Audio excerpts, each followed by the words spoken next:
ঠিক আছে। বলছি আজ মঙ্গলবার সকাল 9:30টায় এনডিএ সংসদীয় দলের পার্লামেন্ট বৈঠক। সেখানে এনসিপিআইকেও আমন্ত্রণ জানানো হয়েছে। প্রায় 20 জন সাংসদের উপস্থিত থাকার কথা। তাহলে কি শুধুমাত্র সময়ের অপেক্ষা সুদীপ কাকুলিদের? ভালো কথা। এটা মাননীয় প্রধানমন্ত্রীর যে কাজ, উন্নয়নের কাজকে যদি কেউ সাপোর্ট করে ভালোই তো। দেশের জনতা যাতে আরও লাভ পায়, ভালোভাবে উনি কাজ করতে পারেন উন্নয়নের, বাকি পার্টি যারা আছে তারাও সাপোর্ট করুক। এসএফআই এর মিছিলে মৌলালি থেকে নাকি বিজেপির কর্মী সমর্থকেরা দমকলের গাড়িতে উঠে ঢিল ছুঁড়েছে, জল ছুঁড়েছে, এরকম একটা ছবি এসএফআই এর তরফ থেকে দেওয়া হয়েছিল। পরে ফ্যাক্ট চেক করে দেখা যায় সেটা রাঁচির ছবি। এখানে এসএফআই সেটাকে ব্যবহার করে। যে ছবি দিয়েছে তাদেরকে আগে ভেতরে ঢোকানো উচিত।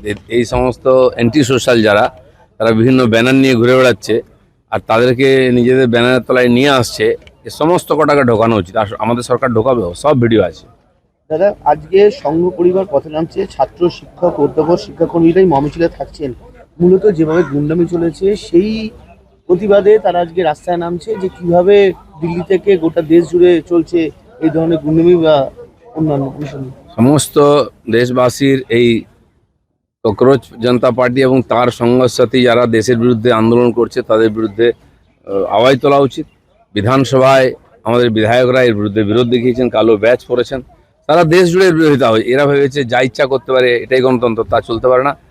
দেশের বেশিরভাগ জনতা এদের বিরুদ্ধে আছে, এটা একবার তো প্রকাশ করার দরকার আছে। এই প্রসঙ্গে আরেকটা বলছি যে বিরোধীদের হাতে তাহলে পেন্সিল রইল, যে শিক্ষামন্ত্রীর পদত্যাগ করে দিলেন এবং পড়ুয়ারা তাদের যে আন্দোলন সেটা তুলে নিলেন। কাজে বিরোধীদের যারা পড়ুয়াদেরকে নাচাচ্ছিল, পড়ুয়ারা পরে বুঝতে পেরেছেন যে তাদেরকে বড় হিসেবে ব্যবহার করা হয়, তারা সরে গেছেন। তাদের আন্দোলন ছিল 1 পয়েন্ট। ঠিক আছে, শিক্ষামন্ত্রী পদত্যাগ করেছেন। আমাদের সরকারও বলেছেন, মাননীয় মোদীজি সরকার বলেছেন যে ছাত্রদের স্বার্থ সর্বোপরি। কিন্তু যারা ছাত্রদের ব্যবহার করছিল তারা এখন রাস্তায় বসে গেছে। আর এরকম বারবার চেষ্টা হয়েছে, প্রত্যেকবার বিফল হয়েছে, এবারও হলো। কিন্তু এই সমস্ত লোককে চিনে রাখা হয়েছে সাধারণ মানুষের, এরা যেন সমাজে কোনো জায়গা না পায়। দাদা, দিল্লি পুলিশের ফেস রেকগনিশন সিস্টেমে 2873 জন অপরাধী ধরা পড়েছে, কিন্তু তার গতকাল রাতে আবার সিজেপি বৈঠক করেন এবং তারপর দেখা যায় আসাম এবং যারা মূলত বিহারে যাদের বিরুদ্ধে অভিযোগ হয়েছিল তাদের অভিযোগ তুলে নেওয়া হয়েছে। কোথাও কি শান্তি ফেরাতে সরকার এই পদক্ষেপ? না, সরকার তো শান্তি চাইবেই। ওরা রোজ কিছু করবে আর সরকার দিয়ে তার পিছনে লেগে থাকবে। সরকার তো অন্য কাজ আছে। কিন্তু এটাও ঠিক, যারা এই ধরনের অব্যবস্থা নির্মাণ করবে, আইন শৃঙ্খলার সমস্যা তৈরি করবে, তাদের বিরুদ্ধে সরকার ব্যবস্থা নেবে। না, যারা কোথাও না কোথাও গিয়ে কাউকে সামনে নিয়ে এসে ভাড়া দিয়ে লোক নিয়ে এসে গন্ডগোল করবে, যেটা কলকাতায় চেষ্টা হয়েছিল। যেমন রোজ প্রতিবার গতকাল দেখা যাচ্ছে বলছে আবারও আমরা বসবো। এই যে প্রতিবার একটা কেউ বসুক, বলুক, বক্তব্য রাখার অধিকার সবার আছে। তার মধ্যে যুক্তি থাকা উচিত। বিভিন্ন রাজ্যে পেপার লিক হয়েছে, সেগুলো কংগ্রেসি রাজ্য আছে, আপ রাজ্য আছে, পাঞ্জাব আছে, তেলেঙ্গানা আছে। সেখানে শিক্ষামন্ত্রীর পদত্যাগ কেউ চায়নি।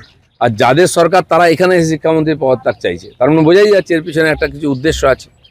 যেমন কথা তেমন কাজ। রাজ্য সরকার কাটমানি সিন্ডিকেট সংক্রান্ত যে সমস্ত কার্যকলাপ, বেআইনি রাস্তায় কর টোল, এর বিরুদ্ধে টোল ফ্রি হেল্পলাইন সেটা নবান্নে আজ চালু হতে চলেছে। কি বলবেন?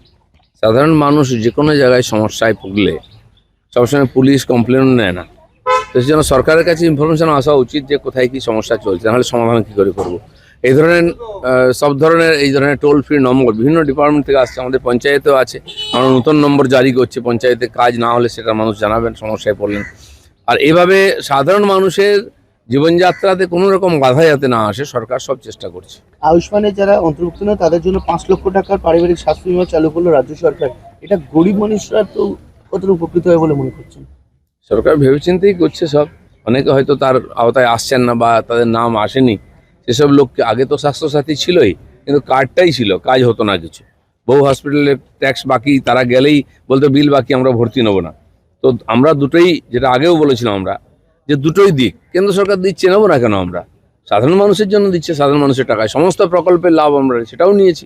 বাকি যারা বঞ্চিত হবেন, রাজ্য সরকার তাদের সঙ্গে আছে, তাদেরকে সব রকম সহায়তা আমরা করি। এবার জাল সার্টিফিকেট দেওয়ার অভিযোগ অভিষেক বন্দ্যোপাধ্যায়ের বিরুদ্ধে। জাল ডাক্তারি সার্টিফিকেট বিদেশ যাত্রার জন্য দিয়েছেন। আগেই আদালত বিদেশ যাত্রার অনুমতি খারিজ করেছিল, তারপর এই জাল ডাক্তারি সার্টিফিকেট, কি বলবেন? এই যে কোনোভাবে বাঁচার চেষ্টা হচ্ছে অপরাধ থেকে, এবং তাতে যারা সহযোগিতা করছেন ডাক্তারের মতো লোকেরা, তাদেরও সাবধান থাকা উচিত। কেন এই চক্রান্তের মধ্যে তারা পা দিচ্ছেন? কেউ হয়তো ভয়ে বা বিশেষ পরিস্থিতিতে দিয়েছেন, কিন্তু অন্যায় করলে তো সাজা পেতে হবে, ইনকোয়ারি হবে সব। দাদা, জীবনতলাতে বিজেপি কর্মীকে কোপানোর অভিযোগ ভালো আসছে এবং গুলি চালানোর অভিযোগ তৃণমূলের বিরুদ্ধে আশঙ্কাজনক অবস্থায় ভর্তি মানে নতুন করে মাথাচাড়া দিচ্ছে কাদের উস্কানিতে? ভাঙড় এলাকা, জীবনতলা সবসময় উপদ্রুত এলাকা, বিশেষ করে ওখানে সংখ্যালঘু যারা হিন্দুরা তারা খুব ভয়ের মধ্যে থাকেন। অনেক ঘটনা হয়েছে, সেগুলো তদন্ত হচ্ছে, সাজাও হবে, কিন্তু এখনো পর্যন্ত ওখানে অপরাধীদের যে দবদবা, তারা রাজনৈতিক শেল্টারে থাকে, তারা এখনো এই ধরনের কাজ করে যাচ্ছে। ধীরে ধীরে সরকার সব ব্যবস্থা নেবে এবং পরিবর্তন করবে। চলুন। পরীক্ষা বিল নিয়ে আজ ফের উত্তপ্ত হতে পারে সংসদ, আজ বিল নিয়ে আলোচনার সম্ভাবনা।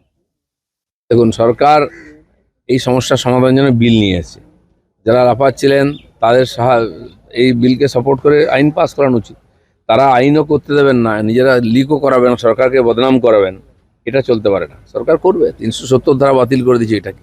একটা লাস্ট কোশ্চেন হলো, সুদীপ বন্দ্যোপাধ্যায় মুখ্যমন্ত্রীর সঙ্গে বৈঠক করেছেন, তা নিয়ে কালীঘাট মন্ত্রী তৃণমূল নেতারা আসলে নেমে পড়েছেন, বলছে কোথাও নিজেদের সেটিং করার চেষ্টা করছে বিরোধীরা ছেড়ে। দেখুন, টিএমসির মধ্যে কে কার সঙ্গে মিটিং করলো, কি করছে, এটা নিয়ে আমাদের মাথা ব্যথা নেই। ভাই হিন্দি বলো, ফটাফট বলো, বৃষ্টি এসে